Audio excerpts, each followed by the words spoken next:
নিজেকে চেনার তুমি তৌফিক দাও খোদা, তোমাকে চেনার তুমি তৌফিক দাও, নিজেকে চেনার তুমি তৌফিক দাও খোদা, তোমাকে চেনার তুমি তৌফিক দাও। দুনিয়ার মোহে পড়ে করেছি যে গুনাহ, দুনিয়ার মোহে পড়ে করেছি যে গুনাহ, ক্ষমা করে দাও মাফ করে দাও, নিজেকে চেনার তুমি তৌফিক দাও খোদা, তোমাকে চেনার তুমি তৌফিক দাও। লা ইলাহা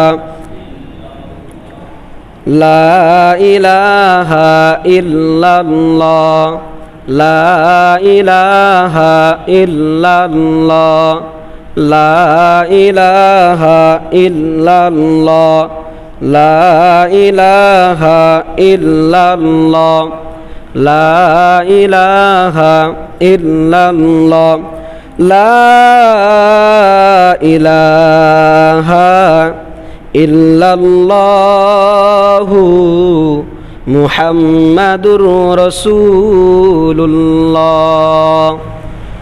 সাল্লাল্লাহু আলাইহি ওয়াসাল্লাম। সর্বপ্রথম আল্লাহ তাআলার দরবারে শুকরিয়া আদায় করি যে মহান রব্বুল আলামিন আমাদেরকে সুস্থ রেখে আল্লাহর ঘর মসজিদে এসে জুমার নামাজ আদায় করার লক্ষ্যে দিনই কিছু আলোচনা করবার, আপনাদেরকে শুনবার যে মহান আল্লাহ তাআলা তৌফিক দান করলেন, সেই জন্য অন্তরের অন্তরস্থল থেকে দেহের সমস্ত শক্তিকে একত্রিত করে আল্লাহর দেয়া জবান দিয়ে আল্লাহর নামের কালিমাতু শুকর আদায় করি। সকলে বলি আলহামদুলিল্লাহ। লক্ষ কোটি দুরূদ ও সালাম বর্ষিত হোক মানবতার মুক্তির দূত সাইয়্যিদুল মুরসালিন রহমাতুল্লিল আলামিন, আখিরি নবী, যিনি হলেন নবীদেরও নবী, সেই মহান মানবের প্রতি হৃদয়ের সমস্ত ভালোবাসাকে একত্রিত করে সেই মহান মানবের প্রতি দুরূদ ও সালাম পেশ করি। সকলে বলি সাল্লাল্লাহু আলাইহি ওয়াসাল্লাম। সম্মানিত উপস্থিতি, গত শুক্রবার আমরা আলোচনা করছিলাম যে কোনো ব্যক্তির মাঝে যদি দুটি গুণ থাকে আল্লাহ তাআলা তাকে জান্নাতুল ফিরদাউস দান করবেন। এক নম্বর গুণ ছিল ইন্নাল্লাযীনা আমানু, যারা ঈমান আনবে, ওয়া আমিলুস সলিহা, আর যারা নেক আমল করবে, আল্লাহ তাআলা এই দুই শ্রেণীর ব্যক্তিকে জান্নাতুল ফিরদাউস দান করেন। বলেন সুবহানাল্লাহ। আজকে আমরা যে বিষয়টি আলোচনা করব সেটি হলো আল্লাহ তাআলা আমাদেরকে যে দুইটি কাজ করলে এই দুই শ্রেণীর ব্যক্তিকে যে জান্নাতুল ফিরদাউস দান করবেন, আসলে এই জান্নাতুল ফিরদাউসটা কেমন? আল্লাহ তাআলা বলেন যে ব্যক্তি ঈমান আনবে, ঈমান আনার পরে মুমিন হবে এবং আমলে সলিহা করবে, আল্লাহ তাআলা এই ব্যক্তিকে জান্নাতুল ফিরদাউস দান করবেন। বলেন সুবহানাল্লাহ। জান্নাতুল ফিরদাউসটা এমন, হাদিসের মধ্যে এভাবে এসেছে, প্রতিটা ঘর, প্রতিটা বাড়ির যেমন একটি দরজা থাকে, জান্নাতেরও ঠিক ওই রকম 8টি দরজা রয়েছে। তবে জান্নাতের দরজা হলো 8টি। এই জন্য আমরা জানি কি জান্নাত 8টি, আসলে জান্নাত 8টি না, জান্নাত হলো একটি। কয়টি জান্নাত? জান্নাত হলো একটি, কিন্তু জান্নাতের দরজা হলো 8টি। আর জাহান্নাম হলো 7টি। একটি বানা হয়েছে, তবে জান্নাতের স্তর হয়েছে 100টি। প্রতিটা নেক কাজের একটা একটা করে জান্নাত দেওয়া হবে, একটা একটা স্তর দেওয়া হবে। নামাজের জান্নাত আরেকটা, আপনি রোজা রাখবেন, রোজার জান্নাত আরেকটা, আপনি নেক আমল করবেন, ওইটার জান্নাত আরেকটা। অর্থাৎ প্রতিটা কাজেরই আপনার একটা একটা করে স্তর রয়েছে জান্নাতের। তবে জান্নাতের দরজা হলো 8টি। কয়টি? তারপরে রাইয়ান জান্নাত, জান্নাতুল ফিরদাউস। এই সমস্ত জান্নাতের মধ্যে হলো, সমস্ত জান্নাতের দরজার মধ্যে ভালো দরজা হলো, উত্তম দরজা হলো জান্নাতুল ফিরদাউস। এই জন্য আল্লাহ রসুল সাল্লাল্লাহু আলাইহি সাল্লাম বলেছেন, যদি কোনো ব্যক্তি জান্নাতের জন্য জান্নাত চায়, সেজন্য জান্নাতুল ফিরদাউসের জন্য দোয়া করে, সেজন্য জান্নাতুল ফিরদাউস চায়।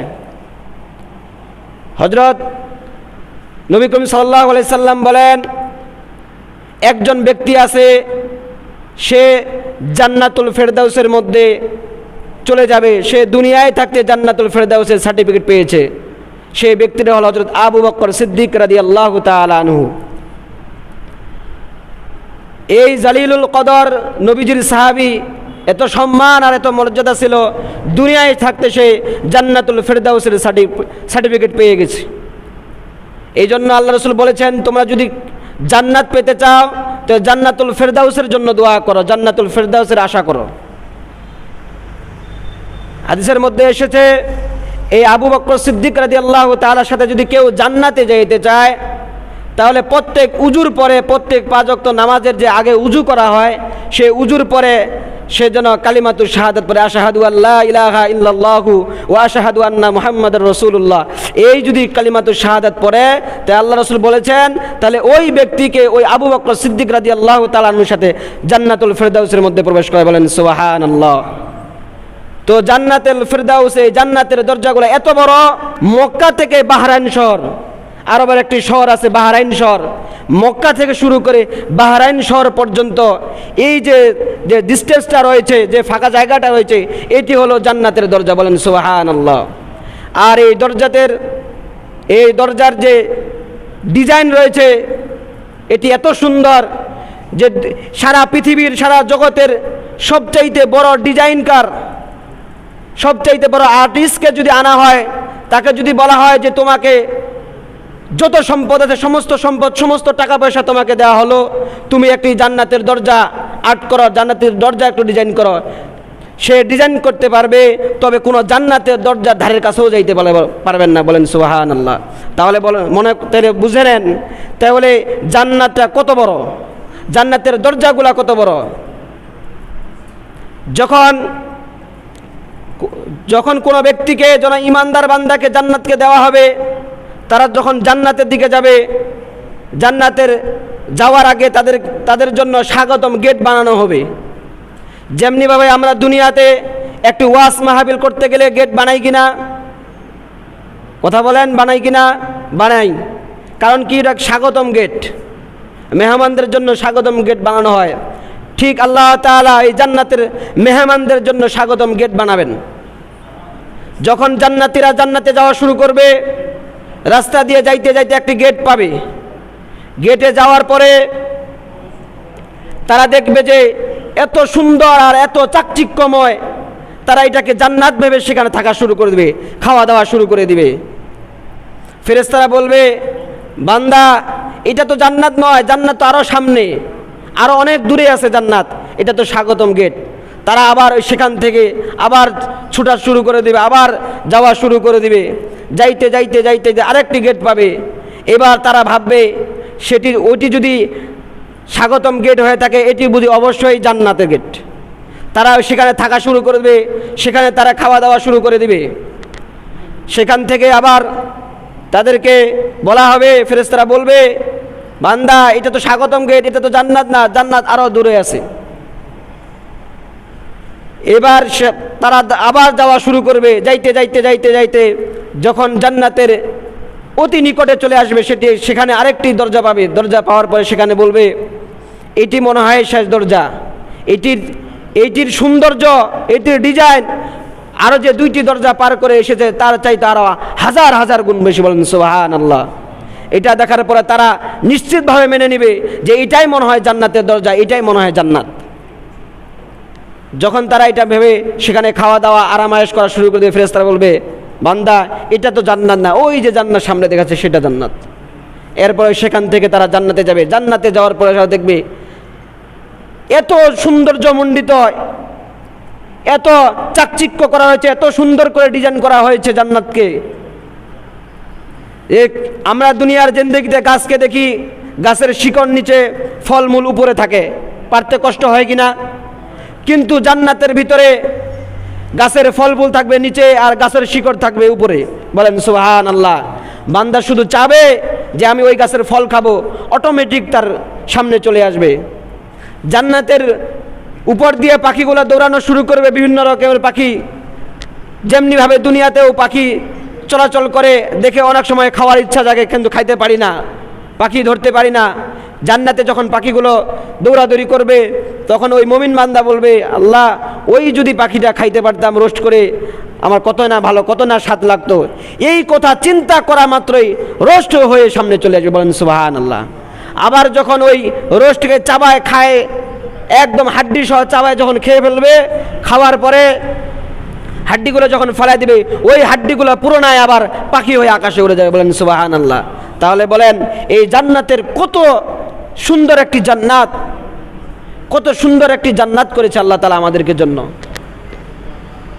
এমনিভাবে আরও রয়েছে জান্নাতের মধ্যে হুর দেওয়া হবে, এক একটা মুমিন বান্দাকে 70টা করে হুর দেওয়া হবে। জান্নাতের মধ্যে কেউ বৃদ্ধ থাকবে না, কোনো বৃদ্ধ মানুষ জান্নাতে যাবে না। সব বৃদ্ধগুলা 22 বছর 25 বছরের মতান্তরে 25 বছরের যুবক হয়ে যাবে। মহিলাগুলো 18 বছরের যুবতী মহিলা হয়ে যাবে। বলেন সুবহানাল্লাহ। সেই জান্নাত আমরা চাই কি চাই না বলেন তো? সেই জান্নাত পাওয়ার জন্য আমাদেরকে আমল করতে হবে। কি করতে হবে? ঈমান আনতে হবে, আমলে সলিহা করতে হবে, মুমিন হইতে হবে। যদি আমি আর আপনি মুমিন হইতে পারি তাহলে ওই যে জান্নাত, ওই জান্নাত আমাদের জন্য অপেক্ষা করতেছে। আর যদি আমরা নেক আমল না করি আমাদের জন্য জাহান্নাম অপেক্ষা করতেছে। দুনিয়ার সামান্য আগুনের তাপ আমরা সহ্য করতে পারি না। এই যে রোদের তাপ আমরা সহ্য করতে পারি না। আর কিয়ামতের দিন সূর্যটা 1.5 হাত উপরে থাকবে, মাথার মস্তিষ্কগুলো গলে গলে পড়ে যাবে। ওই তাপ কীভাবে সহ্য করবেন? সামান্য এই তাপের জন্য আমরা নামাজ পড়তেছি, আল্লাহর কাছে বৃষ্টির জন্য দোয়া চাচ্ছি, কিন্তু বৃষ্টি হয় না। এই সামান্য দুনিয়ার জিন্দেগিতে এই পরিমাণ তাপ আমরা সহ্য করতে পারি না। আর কিয়ামতের দিন, সেদিন তো কোনো ছায়া থাকবে না। সেদিন আমরা সেই তাপ আমরা কিভাবে সহ্য করব? এই জন্য আসুন আমরা যেন ঈমান আনি, মুমিন হইতে পারি, আমলে সলিহা করতে পারি, নেক আমল করতে পারি, আর নেক আমল করে আল্লাহর জান্নাত যেন পাইতে পারি। আল্লাহুম্মা আমিন। আসুন আমরা যারা এখনো 5 ওয়াক্ত নামাজ পড়ি না, আমরা যেন 5 ওয়াক্ত নামাজ ধরি। আমরা যারা এখনো আল্লাহর হুকুম মানি না, আমরা যেন আল্লাহর হুকুম মানি, আল্লাহর হুকুম হালাল হারাম যেন বেছে খাই। সেই তৌফিক আল্লাহ তাআলা আমাদেরকে দান করুক। বলেন আমিন।